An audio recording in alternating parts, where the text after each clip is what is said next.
about to be. We are live. Okay. So yeah, if you can find that and pop it in the Discord. Yeah, it always takes a minute or two for your. Yeah, and typically it's easier for other people, I think, to find it than it is for me. I always have a hard time finding the link, like when I go and search for it. Oh, there we go. It's always on delay. Yeah, and the other thing I run into always is that the sound starts. Yeah. On the other feed. Okay, hang on. Pop it into Discord.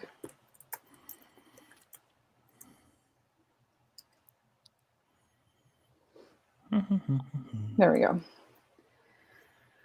Okay, close out that link. I'm hoping the dogs stay I've got both of them on the floor with the tippity tappity nails. Mm-hmm. So we'll see if they start wandering, but. All right, I got the notification that we're live. We'll give people a little bit of time to settle in. Now, do you have Monday off, Jessica? Is that a holiday for you guys in Canada? Is it just like a bank holiday, or is it like you guys' Labor Day as well? It's Labor Day, yeah. Is it Labor Day? Nice. Yeah. Yeah, it's funny, because I've had this whole week off, I literally had a moment on Wednesday or Thursday where I woke up at 7 and I went back to sleep. But when I woke up, I remembered what I had to do that day. And I was so grumpy about my vacation being mostly over and whatever. And I literally remembered later that day that Monday was a holiday again. I planned this, right? Nice. When I book vacation, I kind of plan to tie it into a long weekend if I can. And I totally forgot about it. I have so much PTO that I have to use by the end of the year, and I don't know what to do with it because all my vacation stuff I planned out got canceled with the Delta variant. So yeah, now I'm just I don't know what to do with this time off, which is a very privileged problem. But when I got my second COVID vaccine, I was so sick. I used up all the rest of my sick time then. So I have no sick time left. And so typically what I do is I still have a week of vacation that I haven't taken, but I'm going to save it for sick time. Yeah. Which kind of sucks, but whatever, it's fine.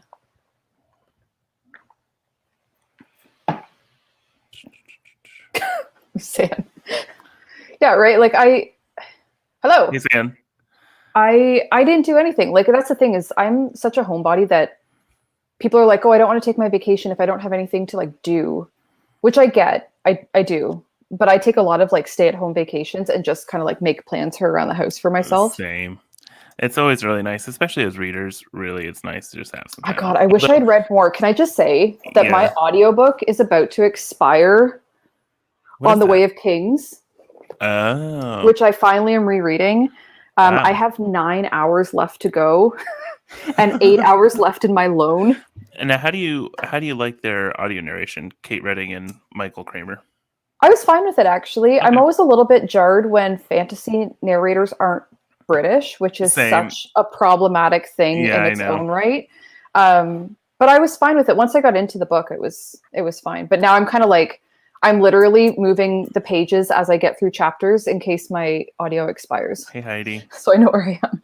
Yeah, that's I have a real problem with that as well. I'm always very taken aback when, hey, Amy, I'm always very taken aback when it's an American, especially somebody who has such a newscaster Midwestern American accent like Michael Kramer.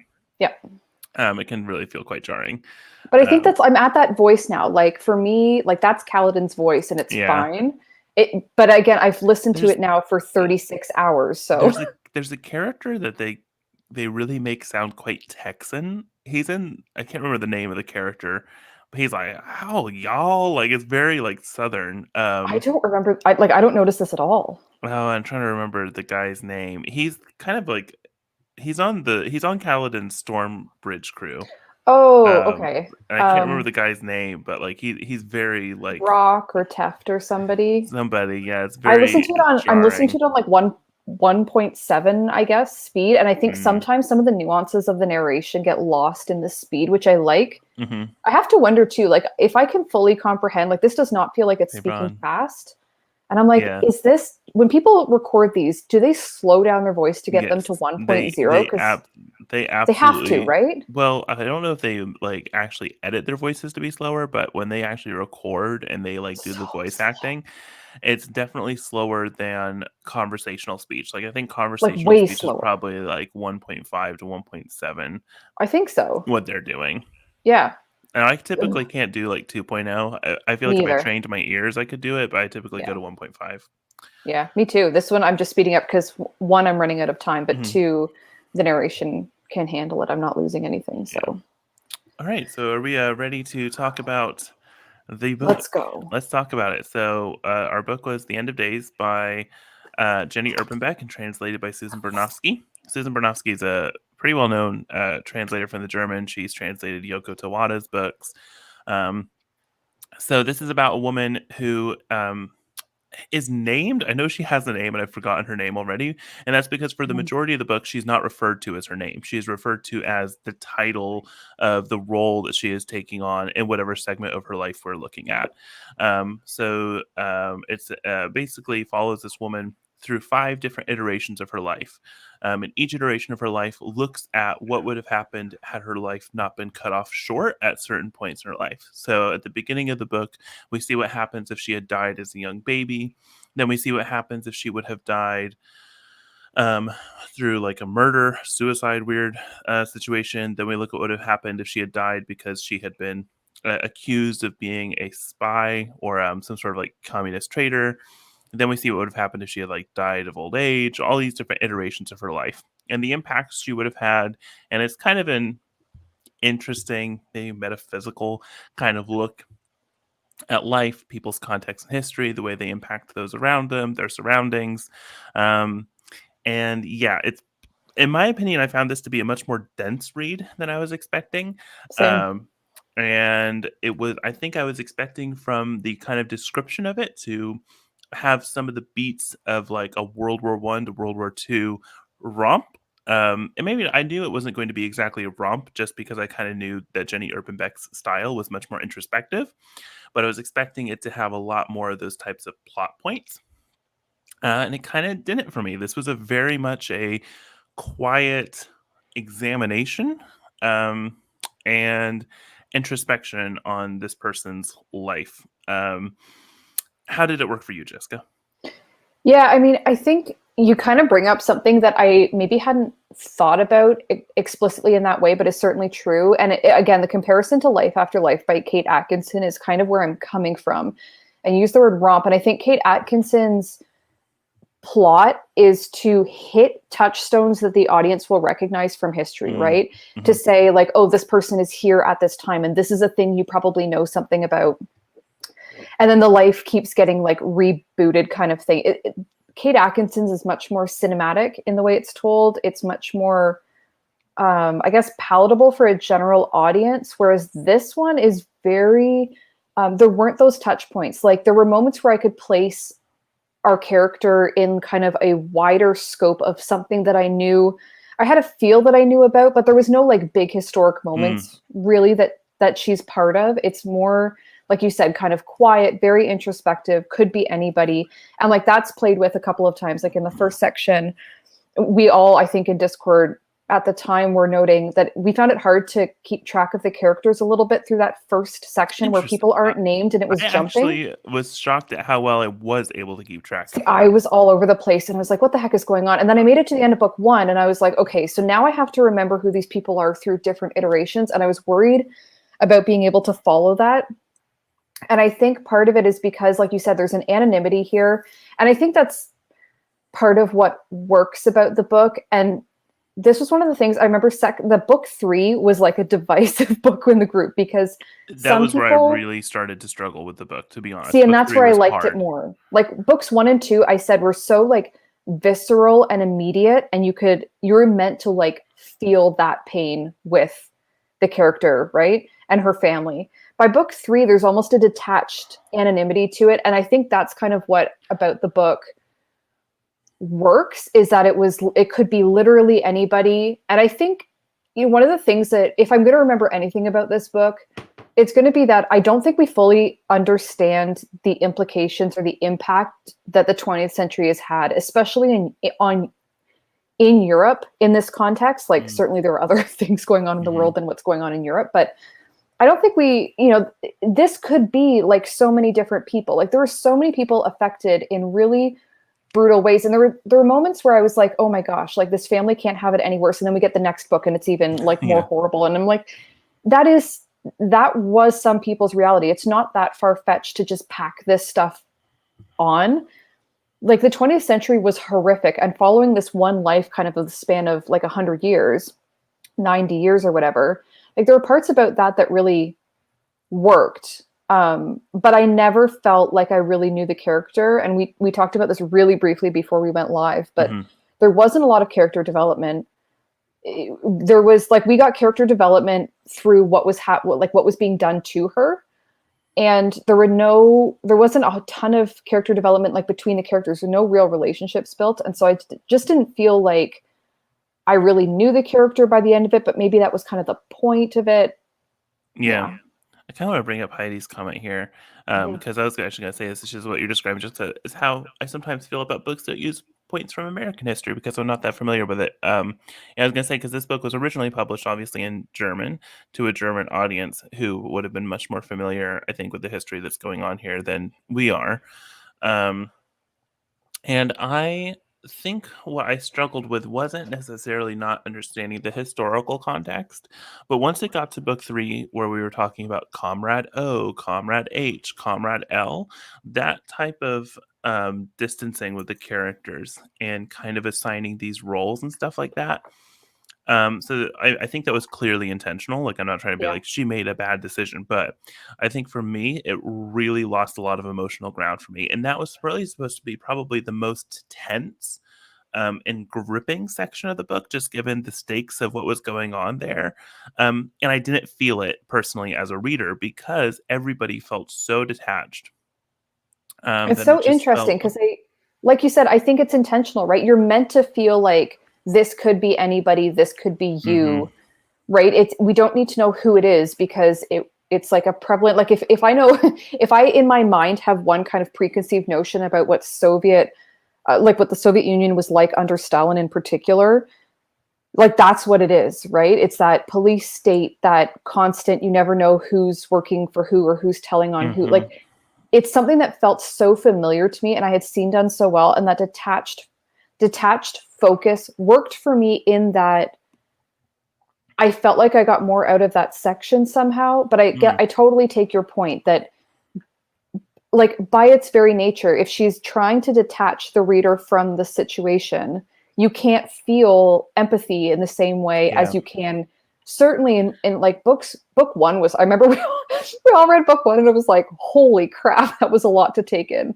And then book 2 is different, but also kind of horrific. And then book 3, it is a little bit jarring to go from being so immediately viscerally painful into this very detached, like Russian, like they feel very different to me. And I think that's intentional too, right? Our setting has split.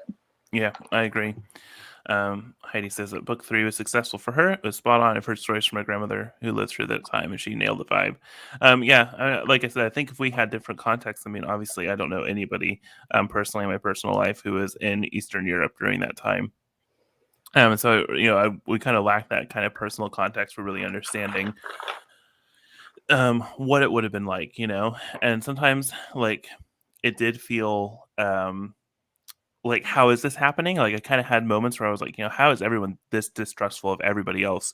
People that they've built relationships on with each other, that they kind of call each other comrade, but then actually when you start to dig into it, there's all these petty grievances and also this real air of, distrust.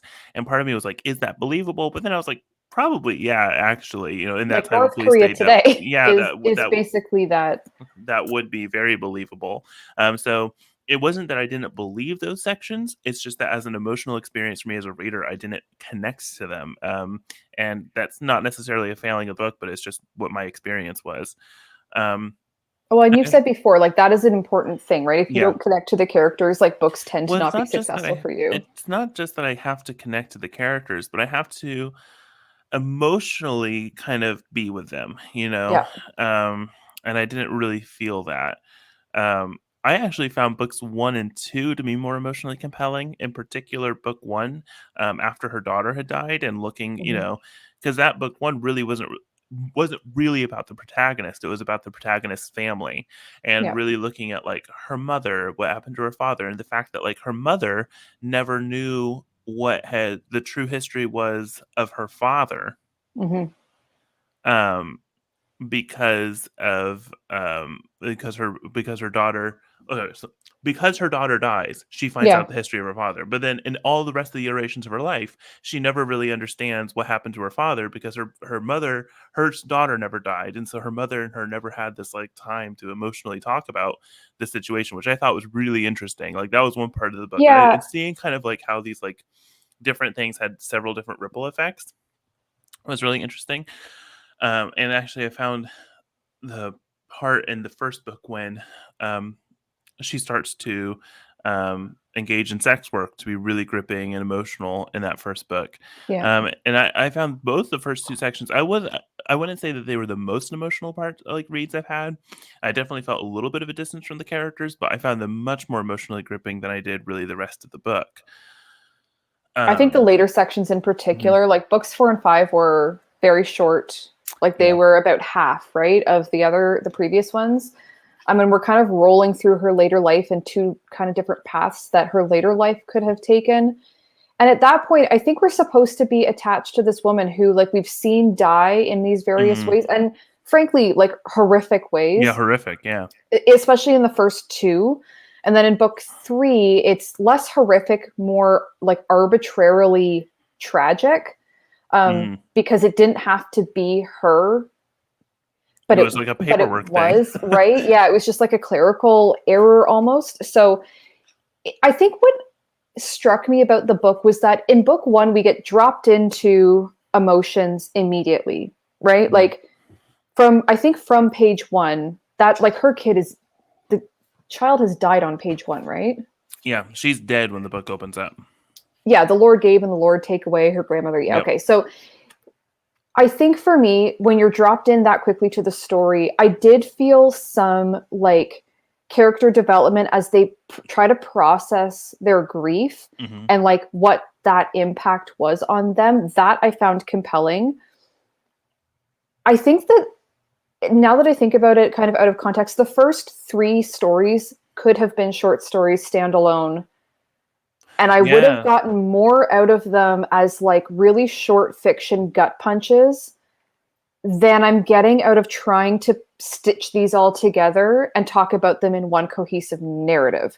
Mhm. Because I think for me, like if I'm supposed to feel by book 5 at the very least, that I have this kind of whole picture of this character over the past 90 years and all the stuff she's experienced.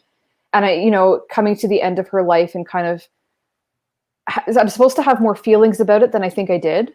Mhm. Whereas if I had just read books 1, 2, or 3 independently of literally anything else, I would have said the writing was phenomenal, the translation was really great, and there was an emotional like jab to the heart in each of them. But because I think we're supposed to have that with each of them, it somehow was like lessened. I really struggled. I think the parts for me where I really struggled was her life as a communist artist, right? And Yeah. this communist playwright and all this different stuff. I really struggled with that. Yeah. I, I felt nothing during those sections. I didn't really get where she was coming from. I didn't quite understand what her motivations were at all. Yeah. I especially as it got into kind of her um, genuine belief in um, the working class and socialism as a radical act of solidarity and all this different stuff. I didn't get why. Like I really struggled to kind of pull together Yeah. um I was like, "Oh, a this is what she's doing now." Like it yeah, just yeah, felt yeah, so yeah. unrelated It to the felt previous very life. odd to me that Yeah. that would have been the direction that she went in. And Sam. wi- I agree. You know less about her the more the story goes on. And like, yeah. yeah, 5 felt very random to you me. get so much less of her inner emotional life than you Yeah. do. You get all these kind of ruminations on grief, loss, life. Like I said, there's a certain metaphysical aspect to everything. Hmm. But I really felt the kind of loss of understanding the interior life of these characters as the And books went on. I do have to wonder as so when I read translated fiction, I for the most part, I would say the majority of translated work that I read is coming out of either Korea or Japan. Hmm. And I feel like when I read those, I have a real sense of like this feels very Japanese. This feels Mm, Korean. There's a certain feeling that books from those countries seem at least the stuff that gets translated into English, because obviously I'm not reading in its native language. There is a feeling of like this is how Japanese writing approaches character. hmm. And I feel like I have a sense of that.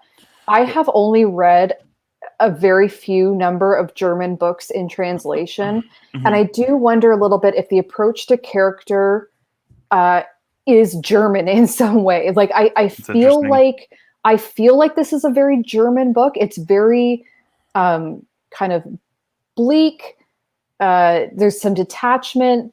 Um, and maybe it's just because of the books that I have picked up that have been translated. And again, we run into a whole problem as like English readers of like what gets translated, what is the rationale behind that, where's like is because there has to be a market for it. So we probably get a lot of similar stuff. And so maybe that's just like a problem of the publishing industry.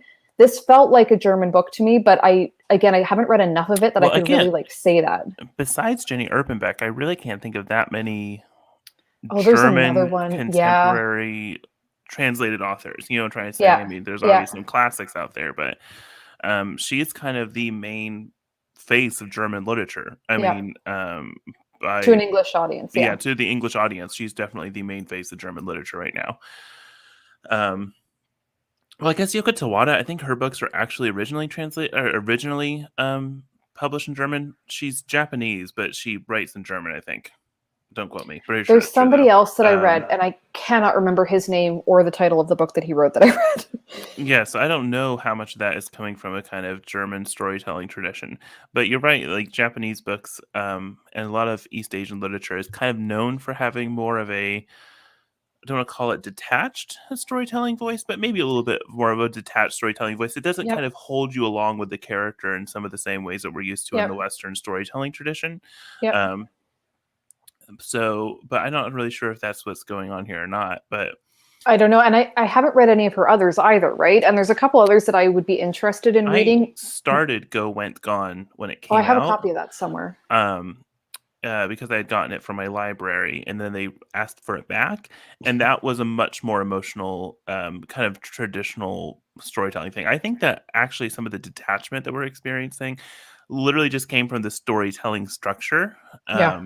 Because the thing is that like the um the story that it's telling, right, is building up on the previous experiences, right? You're following her life through these previous experiences. But then the problem is, as the new experiences come on, those previous experiences, some of them didn't happen anymore. Right. And so some of those aren't actually like informing the new experiences. And I don't know if Yeah, they maybe feel that's, completely yeah, separate. exactly. Like if that's kind of going on with me or what. Where And and there's some of the like kind of there's some like interesting bits of irony worked in because like in yeah. the first story, you have the mother, she engages in sex work and partly to feed herself, but then also I think in part because it makes her feel something after her daughter's Yeah. death.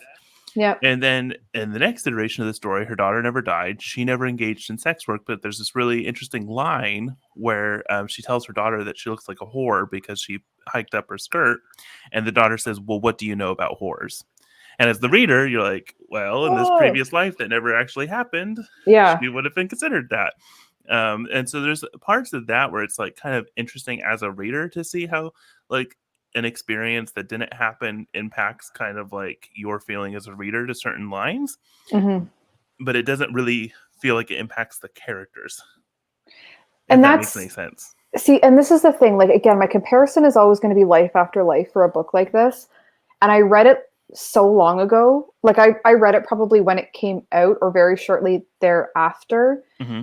And I felt like that book very much, she dies way more in that book. Like it's Yeah. repetitive. And you get to a point where I think there's a section of the book where literally you get like a page and she dies. And it's like, it's more, again, I use the word cinematic because I've seen this done in various like movies and TV shows where if you die, you like start again and you learn something on every iteration. It's like a Star Trek episode Mm-hmm. where every time it gets reset, they know a little bit more and it builds and builds and builds. This didn't have that building structure. And partly it's a short book, and I don't think that's what she was attempting to do at all. But I feel like as a reader, it's much easier to get invested in the build when there's more connective tissue between all the parts, It's all the interesting. reboots. Whereas, like you said, this one, there is very little that transfers over. And I think as a reader, like you said, if there's a couple like little moments here or there, like that's clever, that's good writing, and you can see that she really had like a plan in place. But there's so few and far between that I felt it hard. Somebody in the Discord brought up the idea of momentum with reading, but I felt like part of what I was losing in the momentum was because the book didn't have any internal momentum. Like once I was done a book, I You could could set it stop. down Yeah, you and could. I could walk away, and I did That's for a exactly couple what of I did weeks. as well. I Yeah, didn't do it for that long, but I did sit it down, not read for a spell, pick it yeah, back up. Um, yeah, like I said, I think everything we're talking about is very intentional. And hmm it's one of those books that you can kind of sit back and realize just how cerebral it is. yep, And there is a certain amount of just kind of, awe how smart she is. Like, it's definitely one of yeah, those books where you kind of get the feeling that Jenny Erpenbeck is just much smarter than like I am, right? And yeah. not in a way that feels like she's showing off or anything like No, that, but some it books just really do genuinely try to show comes. off. Yeah, it just Yeah, genuinely comes through in the narrative. So there's parts of this book where I was very impressed and like, wow, what a turn of phrase. But yeah. for me, as an emotional experience, it's just not there. So it's not one that I would really recommend. And it's also kind of difficult for me to say who I would recommend this book for. Like if you were somebody who would say, I don't know, because if somebody wanted a piece of historical fiction, well, this one really doesn't give you a lot of the beats that a lot of historical fiction does. I mean, I think that this is for readers who want something pretty dense and pretty literary and pretty philosophical. Yeah, I agree. And it's funny, I never like mark up my books and I'm way too lazy to actually like write quotes down. But there were a couple of moments in this where there was like a sentence or two where I was like blown away. And I Yeah. think it's always interesting with works in translation because I have like a very basic understanding of a couple of languages, like not enough to even be conversational in anything but maybe French. Um, so it's interesting to me as a reader. I can't fully I don't always know where the magic comes from when it's in translation, right? So was that particular sentence as effective in German as it is for me in English? And who is it just brilliant writing that's translated well, or is the translator turning some magic there to make that sentence really sing? I don't know who to give the credit to. It's probably a bit of both. Hmm. But there were a couple of moments like that where I was just like blown away by the writing, but little bits of it. It wasn't consistent. It wasn't like I read a whole book where I was like, that was a masterpiece of writing. They were like little bits here and there where I was like, that was so like well done for Yeah. whatever reason. Either it's beautifully written or it turned a phrase that I had never heard before, or it made a point that I hadn't considered. There's moments like that. But yeah, and I think too, like for her as a writer, I need to read more Hmm. because I don't know, like you said, I don't know who I'd recommend this to on its own, but I don't think that I would never read another of her book again. Like I think I have a proof copy of Go Went Gone from ages ago, obviously, and I Hmm. haven't read it yet. So I'd be interested to read a couple of her others and see, but I think the one that a lot of people really like is Visitation. mhm. Um, and the one line you were talking about lines that just really kind of made you, they were just arresting. And the one for me was it's towards the end of the book, and it's her son that's thinking, no, or is it her? It's her. She's thinking about how there's a certain, and this is kind of one of those things that I've heard this thought expressed many times, but never quite as beautifully as this. That there are moments in your life where you've done the last thing like you'll ever do. Like she talks about there was a point in time in her life where she washed the dishes for the last time while her sister did the homework at the kitchen table. And there's Yeah. this whole string of moments where you will do something for the last time and you don't realize that you're doing it for the last time. Which, Yeah. you know, I've heard this thought expressed many times before, often in like Tumblr and Twitter posts or not. But then the next line is, about how does that mean then that death, instead of this final thing that you cross, is really a front line that extends throughout our entire lives, that there's all these mini deaths that take place throughout the entirety of our lives. And I really loved that expression. Yeah. It was just really well expressed, and like I said, there's moments in the book where the writing is really arresting, and you'll notice that. um, and yeah, I mean, I do speak German. Okay. Like I'm not great. And I did think about trying to read just a few of the pages in German just to see what I thought, Hmm. if I could find the original German. Um, but I would imagine, just, you know, it's like I said, it's got to be a mixture of both. And both Jenny Urbanbeck and Susan Bernofsky are so well regarded that I'm sure that together they can make Yeah. certain things just absolutely go really well. Yeah. And I don't know, kind of like backtracking a little bit, I feel like character is such a big thing for both of us. But in terms of setting here, like Mm, she really nailed atmosphere, I think, through her writing. you Like think I so? had yeah, I do, because I think in each, and Mm, partly maybe this is just understanding some of the historical context, but even in the earlier ones, once you understand roughly where and when we are, I immediately like have a sense of that. So part of that is like bringing my own brain to the game and being hmm. like, I have a rough sketch of what life might be like here. And I felt like there is a tension, and I mean atmosphere kind of for the characters too, like not necessarily setting, right? Like not necessarily literally like describing where they are and what's happening, but creating an atmosphere like in that first book of just this oppressive grief Mm, kind of piled on with other things that the family is going through, other pressures that they're facing, and then obviously things get real dicey. um, I felt that all of that was fairly successful, and I sometimes I wonder if it's sparse writing that kind of contributes to that, because mhm. I don't think she was overly descriptive of some No, things, that's but what I I was saying felt it. when you first said atmosphere. I can see what you mean in terms of tonal atmosphere, but in terms of Yeah. the setting, I actually thought was pretty lacking. There was very little of this book that I could actually visualize in my brain, Mm. um, and very little that I felt like evoked post World War One and post World War Two eras. But that's because I don't think there's a ton of like sensory detail in the book about like what's actually around the physical environments that these people's stories are taking place in. But I think you're probably right in the sense that it sets the tonal atmosphere. Like you're right, that oppressive grief feeling in the beginning, it's everywhere, especially even when the father goes to America. Hmm. And the first section, I found that very powerful. Um, and when he has to strip down in Ellis Island, and this kind of emotional detachment while he does it and everything like that.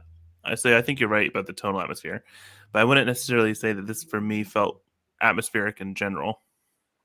I'm trying to I'm trying to recall. So I think when by the time we had finished book one, we probably all had a bit of a sense of what the book was going to be like. Hmm. It was darker and certainly more bleak than perhaps I was anticipating. Hmm. And I'm trying to remember if there were any moments of like joy in the book Hmm. at No, all. not um, really.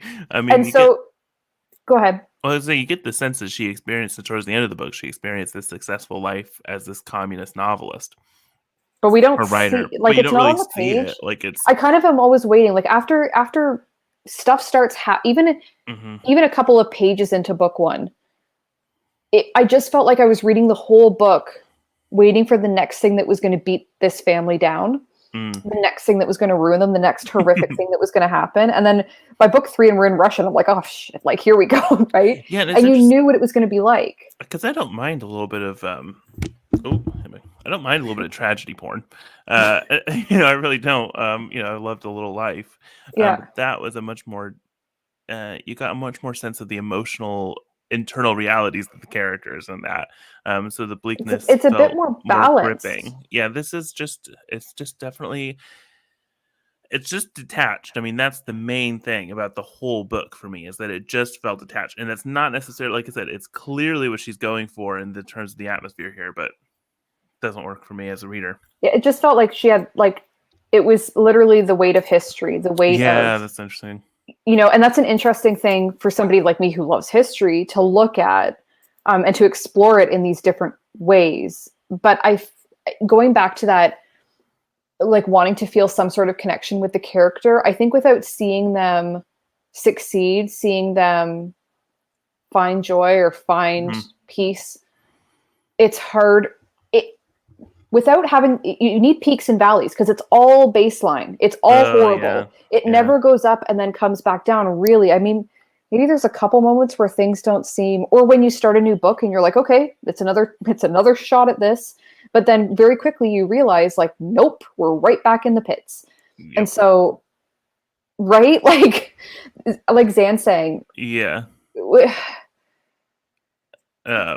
Like what he says here, as it is, it kind of felt like the book one baby death story was the best outcome if you're playing that game. And in some ways, yeah, you could make that damn, argument. I yeah, think that is very not true.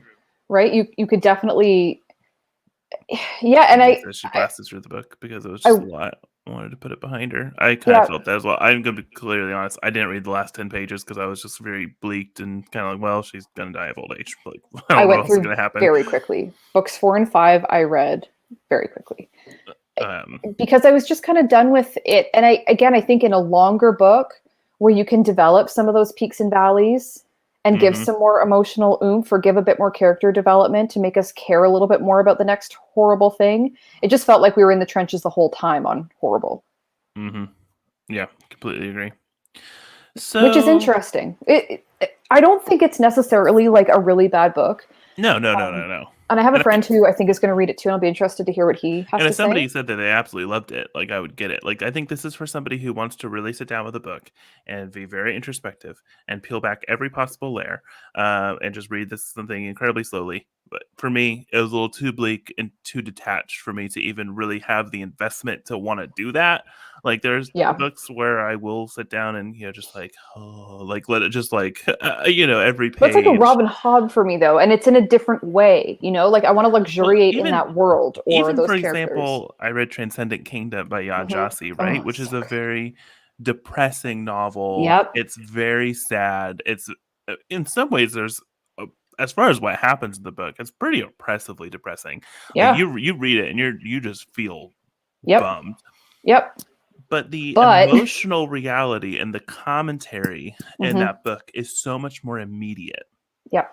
And I think maybe that's a good point though. There is some commentary there. There is some, like, we get this totally. We're talking about a completely different book now, but as our main character, we get to hear her process what is happening to Exactly. her and her family. We get, and she does it. There is a bit of commentary built into that. There's a ton of emotion built into that.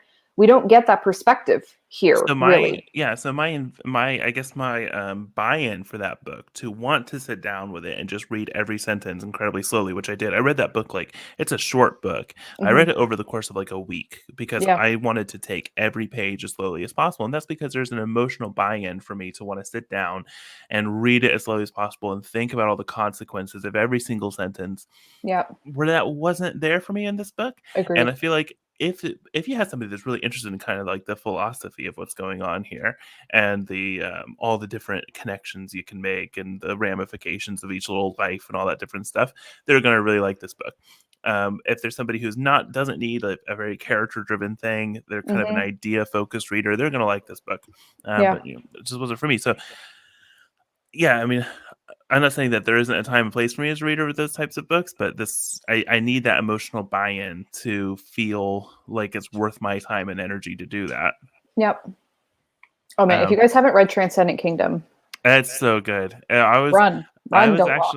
I was actually pretty hesitant because I had tried to read Homegoing and really Oh, did not like the writing style. I loved Um, Homegoing. Now, okay, let me I be didn't clear. make it very far, so I can't say. I But did them both on audio, okay, and I don't know if Bonnie Turpin did. Homegoing. She may have. She definitely did Transcendent Kingdom, and she's one of the best audiobook narrators in the game.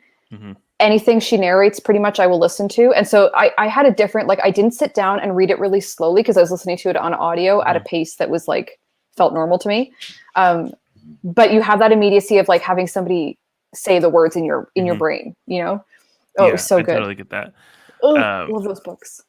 Yeah, I'm going to go back and try Homegoing again now that I've read Transcendent Kingdom, and just like, it's my book of the year. It just blew me away in every opportunity. So I'm going to go back and read Homegoing again now and give it more of a shot, because like I said, I only read like the first couple chapters of Homegoing and I wasn't really into it. It took me a bit to get into, for sure, but I would recommend the audio no matter who's narrating it. I remember it being very good. I remember going for like long walks on like a forested trail just to like spend time listening to the audiobook of that one. It's like one of those distinct memories I have. But I think going back to the book we are talking about, like the problem at the end of the day, the thing is that I'm not going to remember a lot about the book. Yeah, I would say that's very true for me as well. It's definitely going to be a book that just does not stick with me. I think I'll probably remember the premise of it, and I'll remember the kind of the feeling of it, but I'm not going to remember hardly anything that happened, especially the whole Comrade H, Comrade O, Comrade L, all of that is just it's completely washed over me. Yeah. Well, trying to keep track of who is who. Like I knew who she was through most of that, but like through any of the others, I was like, she's gonna die. Like that's where we're going towards. Very, very lost. And then even when we did the intermission part where they were talking about how it could have gone differently with the paperwork, and I was like, I don't know what's happening. And that I found compelling as like more of like a standalone piece, or as like an epilogue to it if it was a short story that literally her paper could have gone right instead of left, and it would have made a difference. Like that sealed book 3 being something impressive to me, because I felt like the intermezzo like actually hammered home a point that I had already kind of picked up on, and it just like sealed the deal of how arbitrary the state could be in these scenarios. But again, like give me book 3 and that intermezzo as like a standalone package, and I'm done. Like that would have been fine. And give me book 1 as a standalone package. It's when I try to make sense of the whole book and try to like, again, like develop with a character through these 5 different iterations of her life that I'm just like, I don't care that much. Yeah. Man. Kind of an agreement there. I didn't realize I had much to say about this book. In fact, I tweeted out last night. I was like, man, I don't have much thoughts on this. And then I started talking. I just got a lot of thoughts. We kind of get lucky that way with these, to be honest, because there's been a couple where I'm like, oh shit, like what are we going to talk about? And this one particularly, I was like, I got to finish reading the book like this past week so that it's at least kind of fresh in my mind, but I'm glad we had something to say at least. Yeah. So we ready to talk about the new books, The Sympathizer by Viet. How do you say the middle name there? Is it Nugent? Ton Nguyen? Viet Ton Nguyen? Viet Ton Nguyen? I can't say Nguyen. How do you spell it? Nguyen. Nguyen. Okay.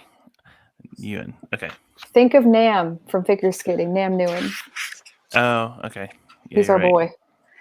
This one split very nicely, I have to say. It pleases me greatly when I have to split the book up for the Discord and it's like an even split. Have you tried to read this one before? Like, do you have any experience with this? No. I mean, I know it won the Pulitzer, and that's literally all of my knowledge about it. I read the first like chapter or 2 probably a year ago. Do you remember how you felt about it? I felt like I wanted to take a crash course in Vietnamese history. Oh, interesting. So, you know, and this is one of those things that happens to me with book club a lot, because we're going to be doing like a show and we're going to be talking about it, is I'm going to do some extra research and make sure, and I never do. So I'm going to say that about this one too, that I feel like I want some supplementary like viewing on YouTube or reading or something somewhere to help me fill in the gaps of my own. Fortunately, this book is ignorance. So well known that there's plenty of people out there who've been talking about it and analyses and stuff like that. Yeah, he's also a professor. Teaches English and American Studies and Ethnicity at the University of Southern California. Lives in LA. Like he's done a ton of stuff. He also wrote. Was that him? There's a nonfiction book about Vietnam and the war. Forget what it's called, Memory and something. I had the library buy a copy. I don't remember if it was him. Is maybe by him. I feel like he's written something else besides just this. He's got a couple out. This is definitely his most famous one. Yeah. Yeah, I've not tried to read it yet. I'm very excited to try and read it, and really hoping I learn a little bit more about Vietnamese history. I know very little about Vietnamese history as well. I mean, I know a decent about the Vietnam War. Um, Because you're uh, American. yeah, Yeah. but not much about the actual history of Vietnam preceding and post. Okay, so yeah, he did The Sympathizer in 2015. Nothing Ever Dies is the nonfiction book from Okay. 2016, Vietnam and the Memory of War. And then he wrote The Refugees, and then this year, The The Committed. Refugees. I Yeah, remember that. Oh, when that came out. It has a very similar cover to The they Sympathizer. all do. I'm looking at my library's unreleased app yet. Very exciting. Oh, wow. And they're all very similar, like covers. I don't know if anybody's going to be around camera. Yeah. No, yeah, I don't know. The Committed was just out this year though. Like, Okay. Exciting. I'm one of those people that I can't read later books by an author until I've read their earlier books, Mhm. typically. So until I get through The Sympathizer, I feel like I can't touch any of his other Well, stuff. that's the one I'm most interested in anyway. So, I think it is for me too. The Refugees is and one of The those, like, Refugees. I would like to read The I Refugees. don't know. I don't know if I do. But yeah, I'm pretty excited about it. And then in October we have the Lions of Al Rason, which I know Jessica's eagerly anticipating. I'm so Unless worried that you guys are going to hate it. I don't think we will. I'm pretty excited about it as well. And yeah, then we're going to be picking the November and December picks here very, very soon. Like we're literally going to talk about it after this live show's over. Yeah. So I'll be announcing those. We'll have And to put yeah, those in Discord. I think we've been a little bit behind on updating the Discord with the picks. I can't remember if we even did the last we did. batch, to be honest. Did We we? did. Mhm. Okay. I Okay. put it out. All right. I know I didn't. Oh yeah, there we go. Okay. So yeah, maybe we'll probably pick those literally today and then put them in the Discord later today. If anybody in chat has strong feelings about a genre Genres. you'd like to either I know that redo. I think Zan was the one that said he wanted to do a seafaring one. Oh yeah. Yeah, We yeah, have to yeah. find one. That'll be a thing, won't it? I know. There's some. I mean, the ones that always come to mind, of course, like Master and Commander. But Yep. Which I everyone's read. wouldn't mind doing, honestly. Like some of these books that I've are never big, read like Master and Commander, but neither. I've read I read the Naomi Novik Temeraire books, and I've heard that those are basically Master and Commander fan fiction. Yeah. I've heard the same thing. Yeah, I don't know if anybody has any, like, I don't know, recommended genre. I think there's a couple things that we kind of want to go back to. Like, I feel like the Guy K pick was letting us do fantasy and historical fiction over again. And there's been a couple of other genres that I kind of feel like I'm sad that we didn't have a better book for that genre kind of thing. So there's a couple that Yeah, maybe we could go back to. I think we need to revisit sci-fi. Oh, I would do that in a heartbeat. Yeah, I've I mean, been I reading read some so little Murderbot. sci-fi. Do you like it? Murderbot's great. I have a friend who's been reading Murderbot for like months now. Like she just keeps rereading them. She Oh keeps wow, like stuck in a hole in her life where she's like, I need to escape Murderbot, but she can't. I'm wow. also rereading the Becky Chambers because I only I've read the got first book. I've got the fourth one, and I still haven't read it. I started it and was like loving it, and then I Yeah, got slump in the middle of my move, and didn't get to finishing it. But I really want to because I was loving that one. yeah, she's great. She's just great. I've only tried Martha Wells' fantasy, so I tried the Wizard Hunters and the Uh Fall huh. of Wizard Hunters, and I tried. It's a standalone, not fantasy novel. It's not in the El Rien series, and I can't remember the name of it anymore. And I really struggled. So I this is DM'd both of interesting them. because my friend and I both Murderbot is the first Martha Wells we've read. And knowing she's also done like we've come at it the opposite way, right? Where we're so into how she's approaching science fiction that we're a little bit curious what she's like as a fantasy writer. Mhm. Um, I found her fantasy to Oh, be Heidi. very fast paced. Zan is recommending a horror, and I think that's a good idea because I've never tried horror. And that's because Me I'm either. a scaredy cat. Me That too. if I okay, so I watched when I lived with my friend who loved horror. She made me watch the second season of American Horror Story. I had to be literally walked to the bathroom. Like I'm one of those people that I don't I don't get it. I don't Now, understand how people have fun being that terrified. Like, I don't and understand how that's it. that's a fun thing to be that scared. Like, like I feel like maybe in literature, like there's like things to pick apart and stuff like that. But as like a movie experience, I'm just terrified and I want it to end. Even like serial killer movies, I like See, like I as don't far really as I can watch them. I'll watch documentaries about serial killers and I'll read about them and listen about them. the like my limit is like Disturbia was kind of Yeah, I my don't think I ever limit. saw that. Yeah. Uh yeah, Movie horror horror that's not that hardcore. horror. Okay. But But then it's there's a hard to lot of interest here for horror. yeah. I feel like it's the genre that so many people on book like there's two genres that people probably avoid the most on BookTube is either romance or horror. Yeah. And it's like horror for me, I just avoid for my mental health. What I'm about just like I don't terrified. know how much like Grady Hendrix comes to mind for horror as somebody who's Mm, like so he did the Southern Ladies Book Club, which I the read. vampire slaying or something like that, Yeah, guide to vampire Southern slaying, yeah. But he's and got then a new he's book out. and it's called Final Girls The yeah. Final Girls Support Group or something. Yeah. So yeah, his they're horror, but they're kind of also a satire on horror as well. Like they're Which taking it maybe is hard. like our way into horror a little bit Yeah. is kind of what I'm thinking that it's not like hardcore horror. It's a little bit Mm. more mainstream, perhaps. I'm also thinking a little bit about availability. We wouldn't want to pick anything too I think niche. the Southern Ladies Guide to Vampire Slaying. That's 3 years old at this point, isn't it? Yeah. That's pretty old. That's pretty old. In booktube years, it's pretty old. Yeah. But yeah, I'm just terrified. I don't think I could do Stephen King. No. And I don't think that so Lions of Al Rason is quite long, and I think we do try to balance out length a little Yeah. bit too. So we're going to want to pick something for November for sure that's a little bit shorter. But Mhm. okay, well let's go down the.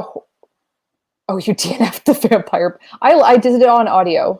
Oh yeah, Stephen Graham Jones.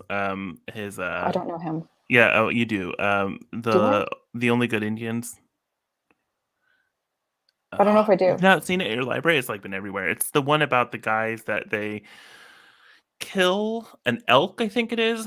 That they don't realize. I think it's like sacred or something like that, and they Oh kill this shit. elk, and then it starts haunting them. Oh jeez.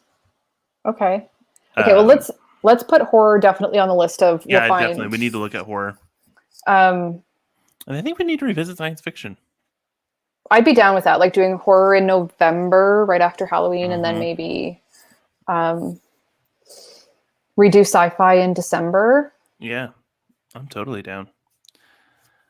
Yeah, isn't Oh, I know Joe Hill. I'm pretty sure that's Stephen King's son. It is.